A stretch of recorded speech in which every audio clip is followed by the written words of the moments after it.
As águas que resultam da produção de aquacultura têm teores muito elevados de matéria orgânica, antibióticos e químicos. Estudos feitos na Galiza dão conta de valores 100 vezes superiores aos permitidos na lei espanhola e comunitária. O risco de contaminação paira, por isso, sobre Mira.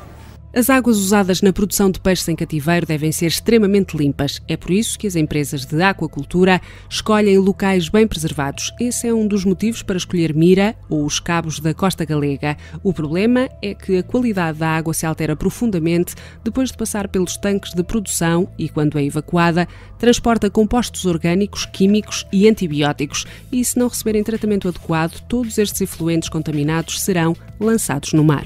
O Biosfera questionou a empresa Pesca Nova quanto aos procedimentos a tomar no tratamento destes resíduos na futura unidade em Mira, mas não obteve qualquer resposta.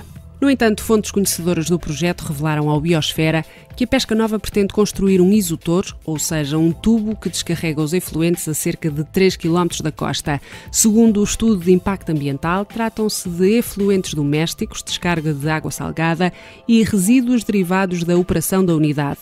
Estes últimos, à semelhança de outras unidades de aquacultura, deverão ser produtos químicos usados na limpeza dos tanques e no processo produtivo e antibióticos como flumequina e ampicilina. Ao libertarem-se estes resíduos a 3 km, pretende-se que eles se diluam no mar, levados pelas correntes, e efetivamente o impacto é menor do que se forem lançados numa ribeira ou junto à costa. Mas, segundo biólogos, se não se der o tratamento adequado em terra, a contaminação é um risco. O estudo de impacto ambiental revela pouco sobre os tratamentos, refere que os resíduos alimentares vão ser reduzidos parcialmente num decantador. Ora, este tipo de tratamento é primário, confina-se a água num tanque e pouco mais se faz do que esperar que a matéria sólida se fixe no fundo. Se não houver outro tipo de tratamentos, os químicos, antibióticos e carga orgânica seguem para o mar. E, mais uma vez, os biólogos alertam que o impacto ambiental é muito provável. No entanto, para se analisar com rigor o perigo de contaminação, é necessário saber que produtos compõem os efluentes e que quantidades vão ser despejadas, algo ainda não tornado público. Quem é que controla essas hectares? Quem é que controla a qualidade e o devido funcionamento disso quando nem sequer as hectares públicas são devidamente controladas? O historial que este tipo de instalações tem em Espanha é habitual haver descargas para o mar, portanto, a pesca naturalmente que vai sofrer aqui. O Biosfera quis então conhecer o impacto de uma aquacultura. Viajamos até à Galiza, onde existem mais de 20 unidades de produção. E o cenário que encontramos não augura nada de bom para a região de Mira. Aqui a realidade está bem longe dos isotores de 3 km e dos tratamentos secundários e terciários. Bueno, imos agora a comprobar a realidade das piscifactorías, esa realidade que agochan, que esconden os estudios de impacto e as campañas publicitarias das empresas do sector, nomeadamente Pesca Nova. O primeiro que podemos ver é este impacto paisaxístico derivado da construción dos tubos que levantan, que eliminan a vegetación autóctona, que ademais é un hábitat prioritario protegido polo UE. Pero o principal impacto é o que se deriva dos efluentes, dos líquidos, alrededor de 400 millóns de metros cúbicos que todos os anos se insectan no medio directamente sin depurar, nada máis que cunha peneira, cunha malla metálica de 1 milímetro de paso. Aló van en suspensión materia orgánica, antibióticos, produtos químicos usados na limpeza dos tanques e todo se insecta directamente no medio, contribuindo a degradar a cadea trófica da que se alimenta o peixe e o marisco que se consume en toda a Costa da Morte. Aló hai unha manda inmensa de peixes, que nós aquí na Galiza chamamos muxos, que son os auténticos carroñeiros do mar. Aló tamén se están criando nun caldo de cultivo moi rico microorganismos que despois van a ser insectados na cadea trófica e vamos a rematar consumindo porque van a ser incorporados polo peixe e polo marisco que se consume en toda a zona da Costa da Morte.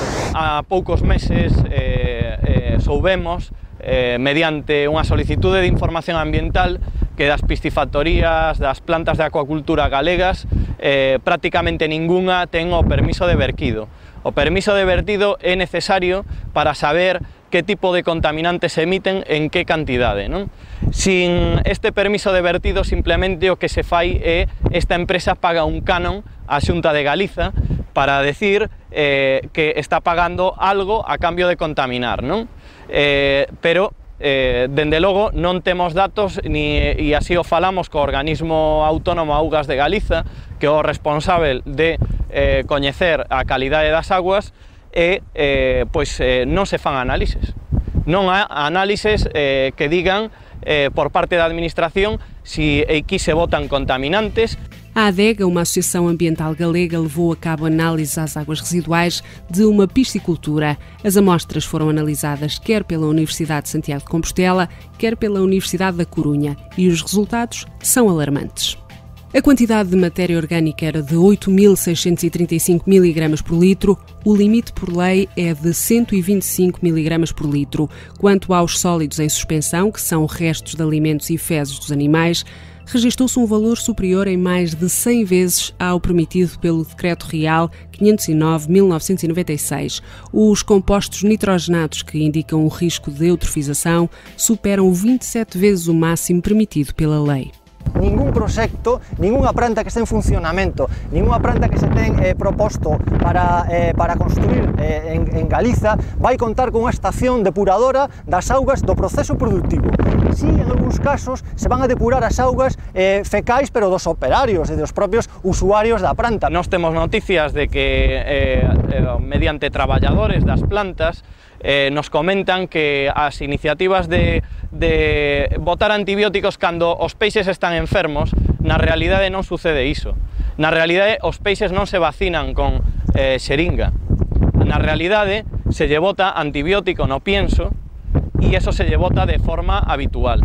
Isto é unha práctica que estamos dispostos a defender ante quen sexa e que pode provocar resistencias aos antibióticos, mesmo incluso se están usando antibióticos de uso humano.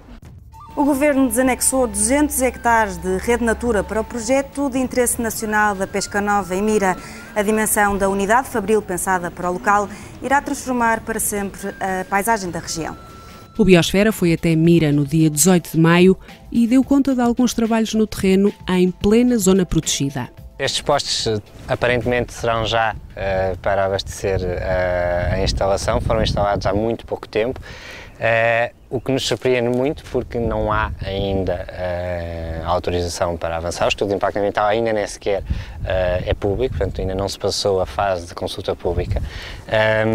Portanto não percebemos muito bem e estamos a tentar agora averiguar o que é que se passou para já se ter avançado com a construção em zona protegida. O estudo de impacto ambiental entrou em fase de discussão pública em fins de maio. A instalação vai ter perto de 100 hectares e ficará a 500 metros da costa. Vai ser a maior do mundo. O grupo anunciou que, numa primeira fase, o projeto vai contemplar um armazém de ração de peixe, um edifício de compostagem, escritórios, uma oficina de manutenção, a portaria, uma fábrica de rações de peixe, uma fábrica de embalagens, outra de transformação, tanques de cultivo, arruamentos e um parque de estacionamento. Estamos a falar de 100 hectares no meio de nada e, portanto, 100 hectares que vão isolar em parte os 5 ou 6 quilómetros que há a norte desses 100 hectares para a zona urbana de Mira. E, portanto, é como um pequenino cancro que está a nascer numa zona que está bem conservada. Daqui para sul foi projetado um empreendimento turístico que nunca avançou por limitações ambientais, mas, portanto, mostra que existe vontade das autarquias de desenvolvimento urbanístico destas áreas. Portanto, só sendo muito ingênuo é que se acredita que foram desanexados 200 hectares quando só se precisam de pouco menos de 100, sem razão nenhuma. É difícil imaginar o que representa 200 hectares construídos em toda esta mancha verde, mas os exemplos galegos, 3 vezes mais pequenos que o projetado para Mira, permitem vislumbrar o impacto paisagístico que uma unidade industrial como esta tem. Na Galiza houve piscifactorías que se fixeron non con un estudo de impacto ambiental, senón con estudos de efectos ambientais, que son moito menos rigurosos e que non permiten avaliar o dano que se lle fai a este espazo. Este espazo, nestes momentos, ten especies de animais que están en regresión, especies protegidas, e que non se lle está facendo ningún beneficio con estas instalacións e estas infraestructuras. A beleza dos dois locais é surpreendente, cenários completamente diferentes, mas com igual riqueza.